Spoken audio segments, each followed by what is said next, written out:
folks, on the 150th anniversary of Lee's surrender, which is a sad day. We're certainly not celebrating. A lot of things were lost on that day. But I thought it was perfect. Tonight we're going to have General Lee talk to us.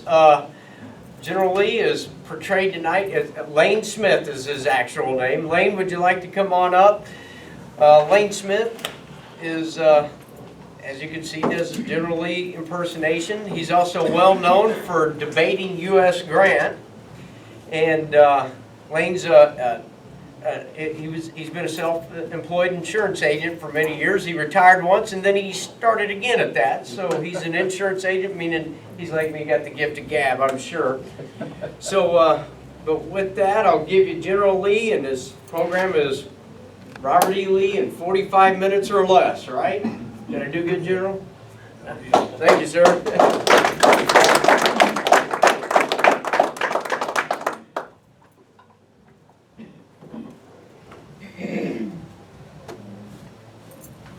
Thank you for having me here this evening. It is with great grief that I stand before you. Maybe by speaking to you for a few minutes might relieve that grief temporarily. Today, I had to go see General Grant. I would rather have died 1,000 deaths than to go see the general. But to continue the contest would have resulted in unnecessary effusion of blood. Our cause is a just cause, but our cause has ended.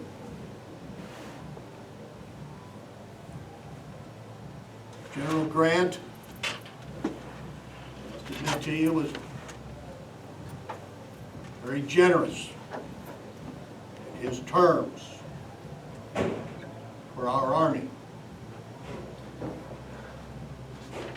General Grant allowed our men to keep their horses. He did not take them as prisoners. Those were generous, very generous terms. I have studied the history of war for the last 1,000 years. Never once did I see a victorious army defeat a foe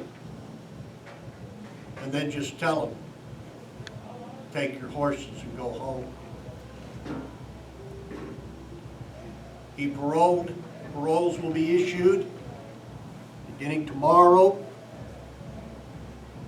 The men have been told through those paroles that they are to go home and obey the laws of the governing parties until properly exchanged. In all probability, there will never be an exchange. But I'm going to speak to you tonight. History itself will pretty much tell future generations about the war. What I will speak to you about tonight is just simply myself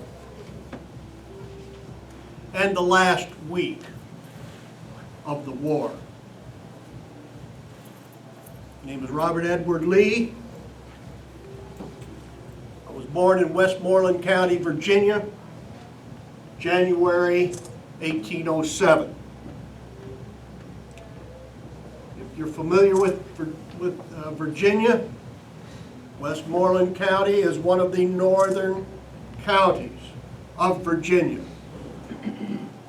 It borders the Potomac River across the river from Maryland. It is about 40 miles upriver from Washington. At about the age of 3, my father was not with us. We were in rural Westmoreland County, and Mother chose to move the family to Alexandria. That was done because of family, the Lees, Carters, the Hughes, the Randolphs, extended family, there to give both financial and moral support to Mother as she was raising a family on her own. I entered West Point in 1825, graduating from that institution in 1829.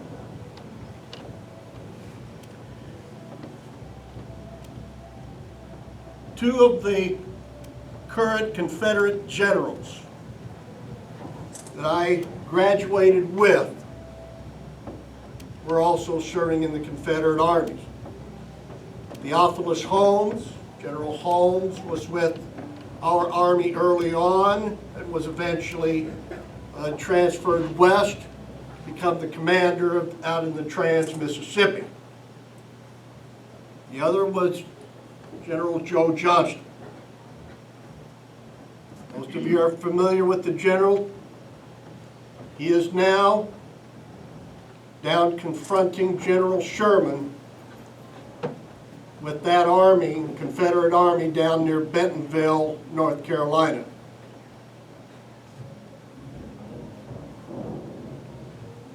When Joe and I entered West Point, there were 8 of us from Virginia that entered that institution.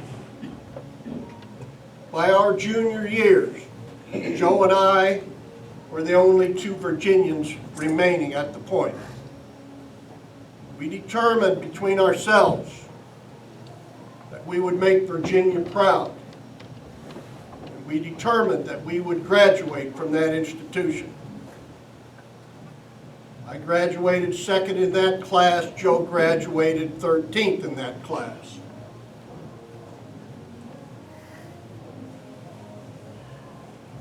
I was somewhat both proud and envious of Joe.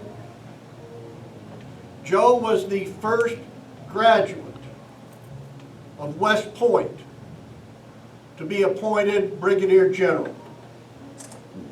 He received that appointment in 1860 while he was in the Quartermaster Corps. I was still on the line serving with cavalry at that time.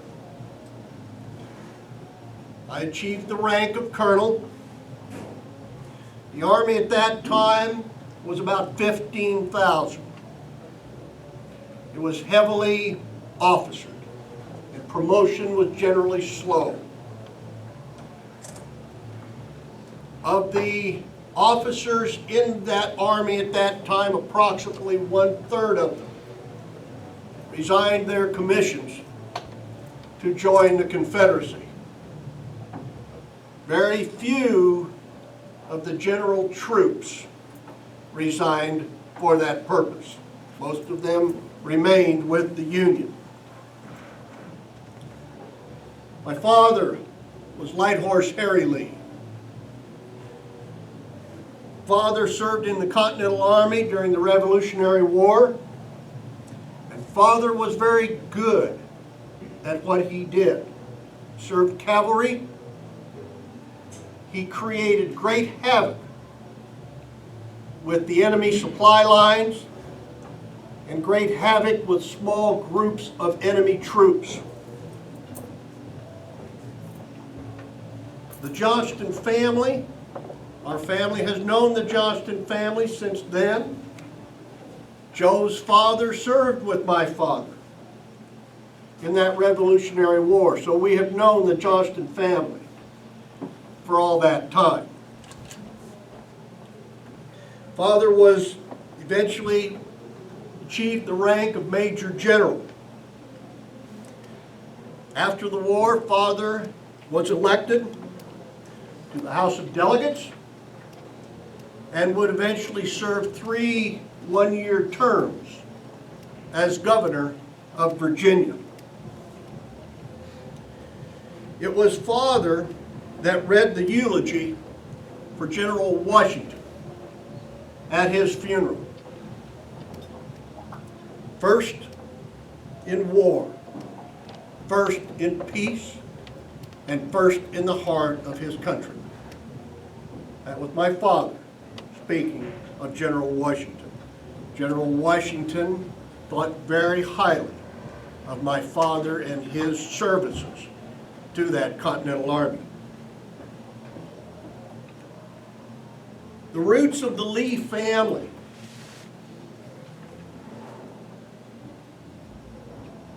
The first great immigration to this continent and to Virginia was in the 1620s. My great-great-great-grandfather immigrated to Virginia in the 1630s. So he was one of the earlier immigrants to Virginia and to this continent. His name was Richard Lee, and his son was also named Richard Lee, by the way. He served as the Attorney General of the colony of Virginia, and he also served as a colonel of the militia of that colony. His son, my great-great-grandfather, was born in Westmoreland County, Virginia. He too served politically and civilly in advancing and promoting the growth and the welfare of Virginia. President Thomas Jefferson, also a Virginian, oftentimes referred to the Lees of Virginia for their accomplishments and everything that they did for Virginia. My father married in 1780. He married Matilda Ludwell Lee. Between them, they had 3 children, and Matilda died in 1790 at the age of 38. After these 3 children, my father was a widower with 3 children. My father met and married my mother, Ann Hill Carter. They were married in 1793. Father was 37 years old. My mother was 20 years old at the time. The Carters, too, in addition to the Lees, the Carters were very prominent in the promotion and the advancement of Virginia. To that marriage was born 6 children. I was the 5th. I was sandwiched in between my 2 sisters, Mary and Anna. Anna was the youngest. I served in the Mexican War and with General Winfield Scott, and I learned immensely from that general. I consider General Scott one of the great military minds of modern military history.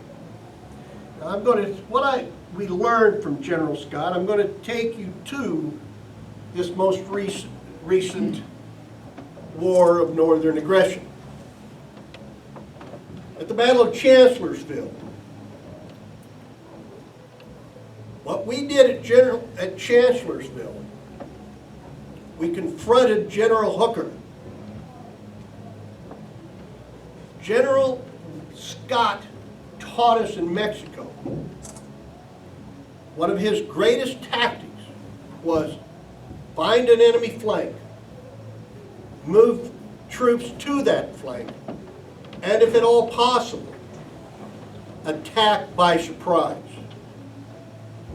No battle probably reflected those tactics more than did Chancellorsville. General Jackson and I were conferring when General Stewart rode up and said that he had found an open flank in the Union Army. If we could move our troops there, we could attack General Hooker.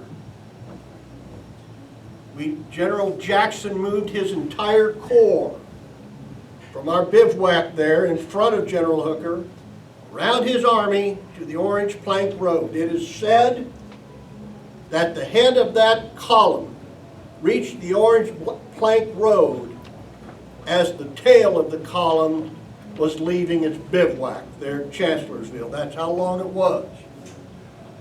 General Jackson got his troops aligned, and of course about 4 o'clock in the afternoon, attacked that flank, and it was a complete surprise to General Hooker. We learned that from General Scott.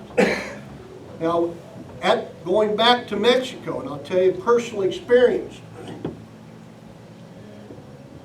we had chased General Santa Anna, and we were at a place called Cerro Gordo. And he had a good position, strong position. His right flank was anchored on a river. The center was just a very strong position. General Scott determined that if we were attacked frontally, it was going to be a very bloody engagement. He called upon me to do a reconnaissance, to see if we could find anything. I found a ravine, and he sent me out early in the morning. It was still dark when I started moving up this ravine. I moved up to a point where there was a path, and I knew when I reached this path that I was behind the Mexican army. But it was a worn path, and to my right I learned it was a watering hole. This part of Santa Anna's army was using this path back and forth for this watering hole. But as I was there, all of a sudden, I'm hearing troops, Mexican troops, coming down this path. So I could either run, but I felt that if I ran, they would catch me. They would find me and catch me. And if they found me and caught me, what would have been the consequences? They would have probably been executed right then and there. So I knew I couldn't run. But by the grace of Providence, right next to that path was a huge dead tree trunk that was laying parallel to that path. I jumped over that tree trunk, and I laid parallel to the base of that dead tree trunk. And I stayed there all day long. Mexican troops were constantly going up and down this path. Some of them literally came over and sat on this tree trunk. If they had just looked over the side, they would have seen me. I became very acquainted, very good friends of bugs that day. They never found me. I made my way after it was dark, and the troops no longer was moving up and down that path. I made my way back to General Scott's headquarters. We found our flank. We moved troops to that flank, and we attacked by surprise. We destroyed about half of Santa Anna's army at Cerro Gordo. This is where we learned immensely in this war that we were able to apply tactics, particularly tactics, to our own war of aggression.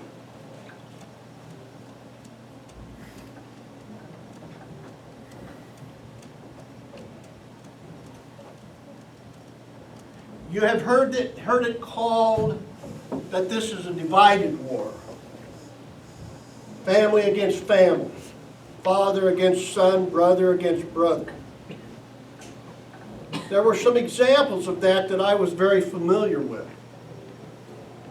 One of the Union generals that graduated from the Point 2 years before me was Union General Philip St. George Cook. Phil was a Virginian who remained loyal to the Union after the commencement of hostilities. He was a cavalry general.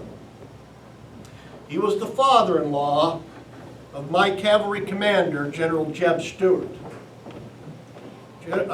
One of his sons, one of Phil's sons, even rode with General Stewart for a period of time. You can imagine what that situation was like. General Stewart once commented, "My father-in-law will regret but once that he stayed with the Union, and that will be for the rest of his life." Of course, we know what happened. General Stewart was killed at Yellow Tavern, and whether there will ever be a reconciliation within that family, one never knows. Another example was George Thomas. George was West Point, Virginian, chose to stay loyal to the Union. I understand we could have really used George. He was a marvelous general, and I think history will show that he was a great general for the Union cause. But my understanding is now that he has sisters that will have nothing to do with him. But divisions in families were not limited. In my own family, we had division. My older sister, Mary, married a man by the name of Mr. Marshall from Baltimore. They were married in the 1820s. Mr. Marshall was a very staunch Unionist. Their son became a major in the Union Army. I understand performed very well. Since the beginning of the war, I had no contact with my sister Mary. And she died in last year, 1864, of natural causes. She was 64 years old. So it was a war in which there were great hostilities sometimes between families, and that was very tragic.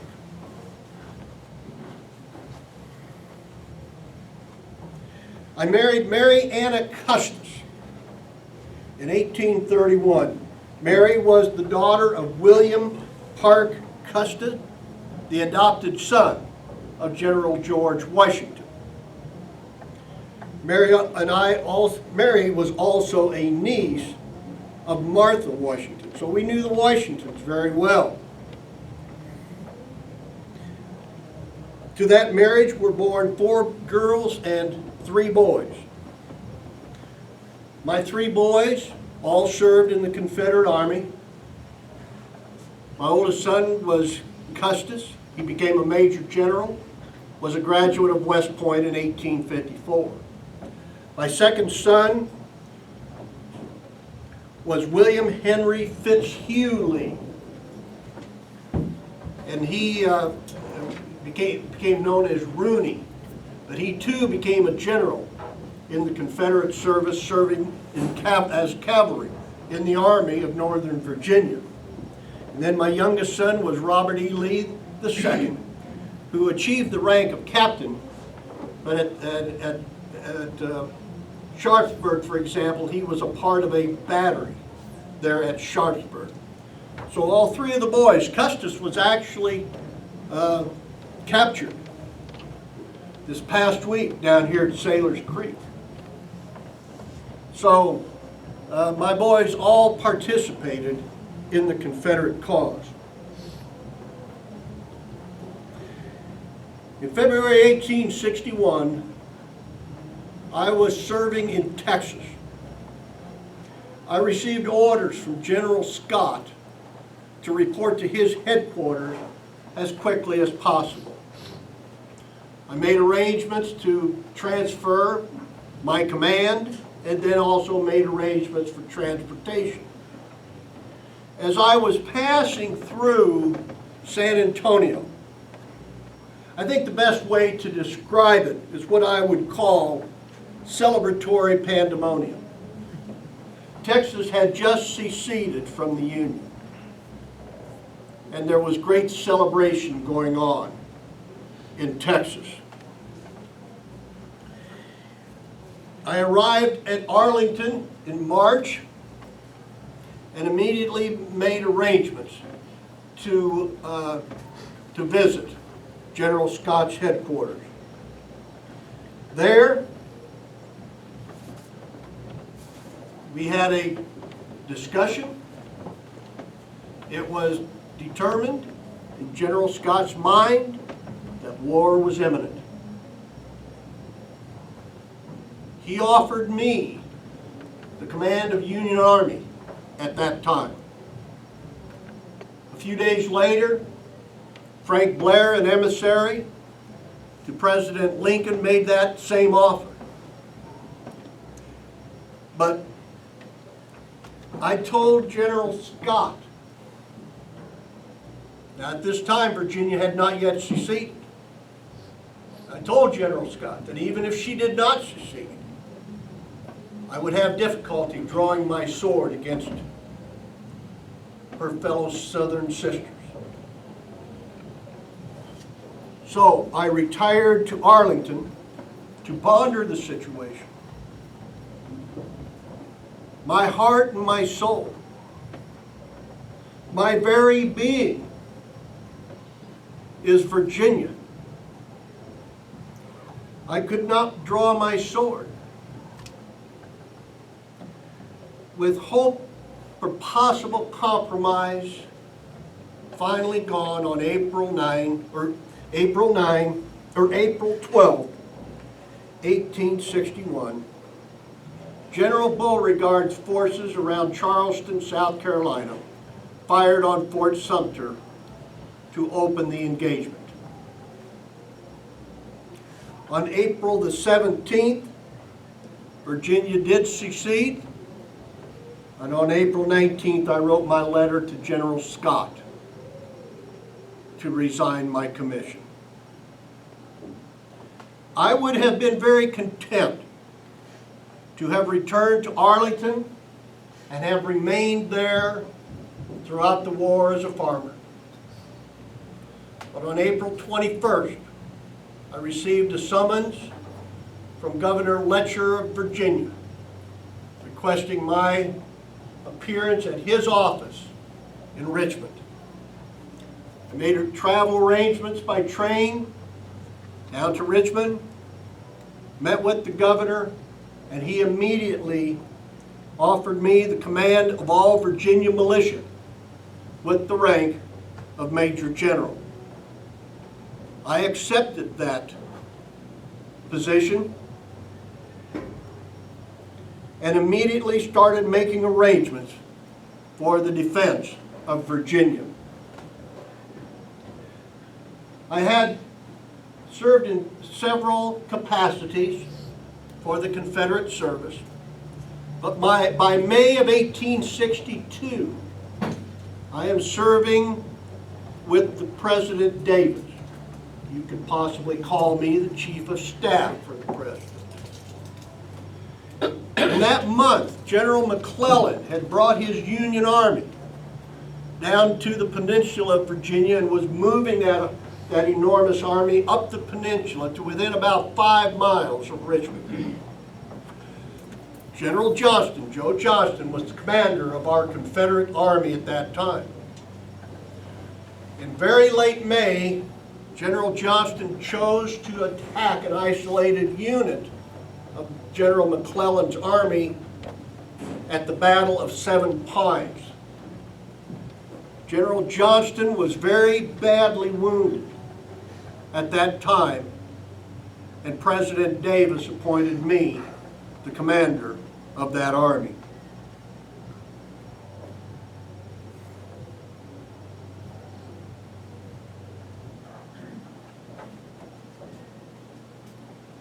What was I to do? First thing I did, what was the name of the Union Army for General McClellan? Called the Union Army of the Potomac.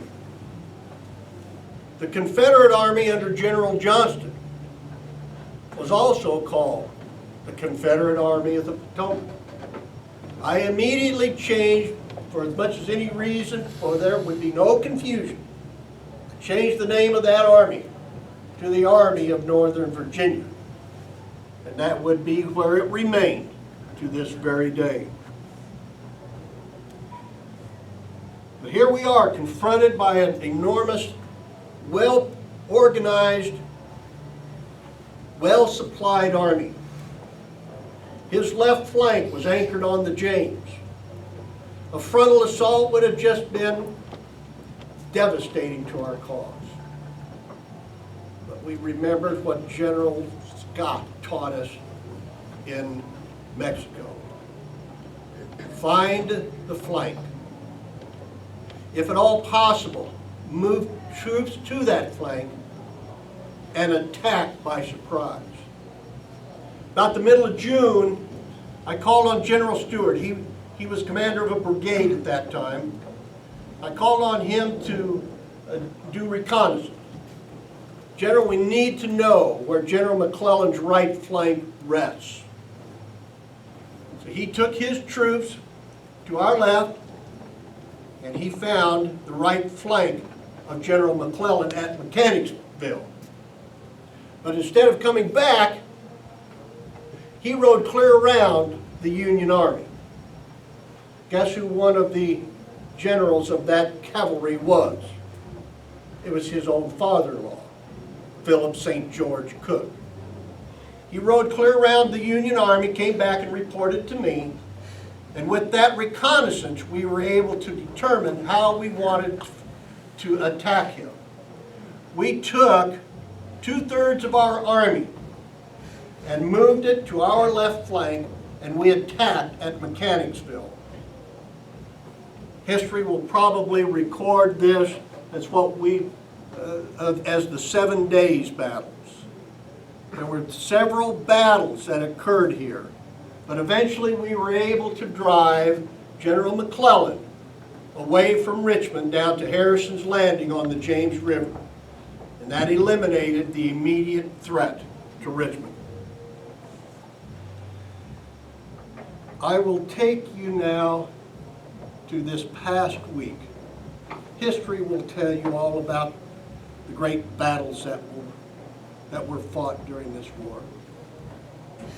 A week ago today, April 2nd, 1865, General Grant broke through our lines at several points.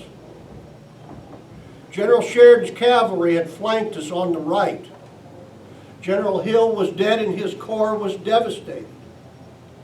The only thing that separated General Grant from complete victory over the Army of Northern Virginia at that point were two small forts, Fort Gregg and Fort Whitworth. We told those boys at those forts, if you can hold for 2 hours, our army can escape. General Grant threw the 24th Corps at those two forts. About 5,000 troops. We had 300 Mississippi boys at those two forts. They held for those 2 hours. And not a one of them escaped. All were either killed or captured by General Grant. But by holding firm, our army was able to escape. That was April 2nd, and we began retreating from Petersburg that night and through April 3rd. Folks, we were not defeated. We were simply forced by circumstances to yield to superior numbers. My troops never deserted the cause, and they always remained faithful and true. Yes, sir? Properly supplied and provisioned. We always gave as well as we got. But this last week, even outnumbered as we were, if I had told those boys to turn and fight, they would have fought General Grant to the last man. But I knew they couldn't do it. They were tired, worn, and beaten. We had hundreds, if not thousands, that just simply dropped out, were no longer able to fight.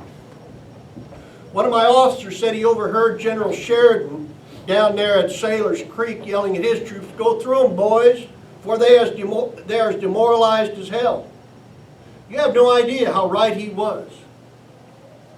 I surrendered my troops, not because they no longer believed in me, but because I no longer believed in them. I am grateful for General Grant's terms, for he has set their bodies on the road from Appomattox. But I must set their hearts on that same road.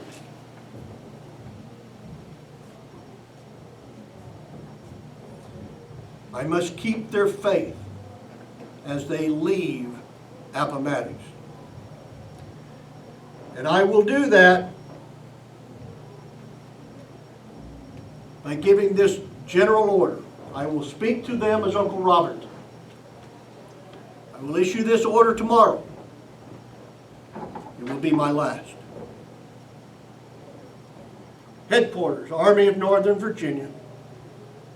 General Orders number 9, April 10, 1865.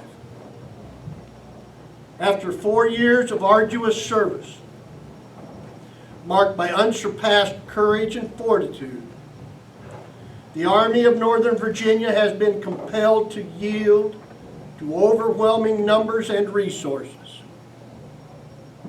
I need not tell the brave survivors of so many hard-fought battles, who have remained steadfast to the last, that I have consented to the result of no distrust of them,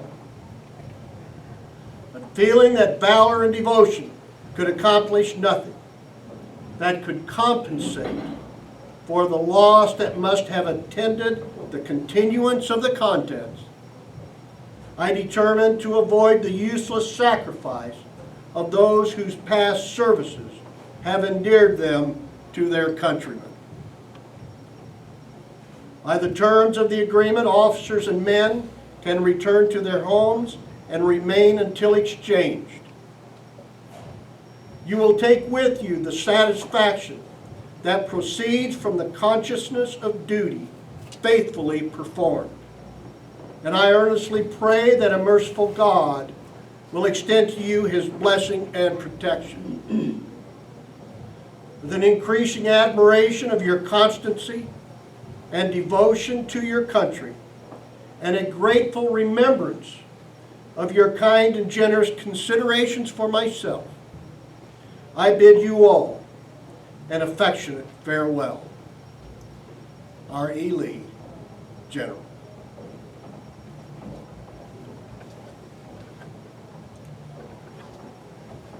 I will conclude with this. Before there was a United States, before there was a Constitution, and many years before there was a revolution, there was Virginia. Virginia. May she always be right. But right or wrong, she is my Virginia. And I will love her to the day I die. Well, I think my time is about up, folks. General Longstreet has indicated to me that he would like to stop by my tent this evening. And I don't like to keep my old war horse waiting too long. So I will conclude with that. I'd be glad to take a minute or two if you have any questions. Give him a hand first.